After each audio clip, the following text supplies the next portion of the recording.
Hello students, क्या आप लोगों को भी ट्रायल बैलेंस की एंट्री करने में दिक्कत आती है? किस चीज़ को डेबिट करना है और किस चीज़ को क्रेडिट? और आइए इसी वीडियो में हम लोग समझेंगे बिल्कुल बेसिक से और सभी चीज़ों को कवर करेंगे। इसके बाद आपको कभी दिक्कत नहीं आएगा ट्रायल बैलेंस के अकाउंट्स को करने में। चलिए सबसे पहले हम देखते हैं डेबिट किन चीज़ों को करना है।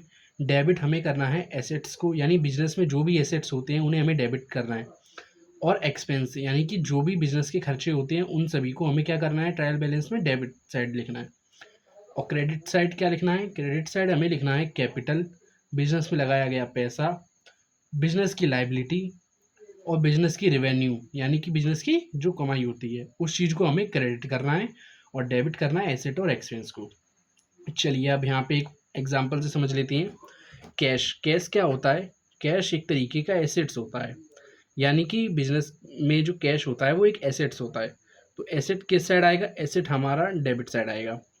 और रेंट पे, यानी मान लीजिए बिजनेस ने अगर रेंट पे किया तो क्या किया बिजनेस ने? बिजनेस ने यहाँ पे एक खर्चा किया। खर्चा क्या होता है बिजनेस में? एक्सपेंस। तो एक्सपेंस हुआ बिजनेस का, तो एक्सपेंस हुआ यानी वो भी डेबिट साइड ही आएगा। अब बात करते हैं सेल्स, यानी बिजनेस ने मान लीजिए कुछ सेल से सीधी सी बात है क्या आया होगा बिजनेस पे? रेवेन्यू, यानी कि इनकम, यानी कि कमाई हुई होगी सेल्स करने के।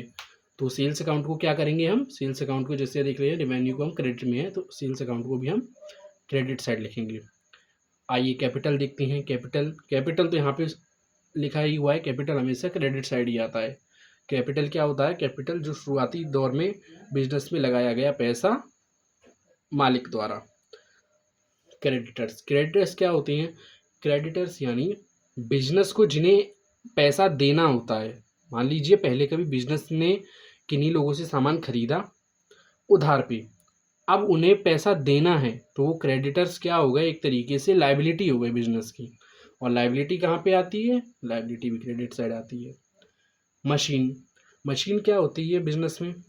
कोई भी मशीन बिजनेस के लिए एसेट मानी जाती है, यानी कि बिजनेस की संपत्ति। बिजनेस की संपत्ति यानी कि जिससे बिजनेस को प्रॉफिट होगा इन फ्यूचर। मतलब इसमें कोई शंका नहीं है कि प्रॉफिट होगा या नहीं होगा, प्रॉफिट होगा, सीधी बात है। तो वो चीज़ क्या होती है? एसेट्स। और ये लॉन्ग टर्म एसेट्स है, इसमें हमें लॉन्ग टर्म शॉर्ट टर्म देखना नहीं है, एसेट है बस, सीधी बात है। हमें डेबिट कर देना है। आप लोग के लिए एक क्वेश्चन जो आप लोग करके लाइएगा, आप लोग के लिए होमवर्क क्वेश्चन है। यदि बैंक ओवरड्राफ्ट होता है तो वो किस साइड आएगा ट्रायल बैलेंस में? मिलते हैं डे 10 पे।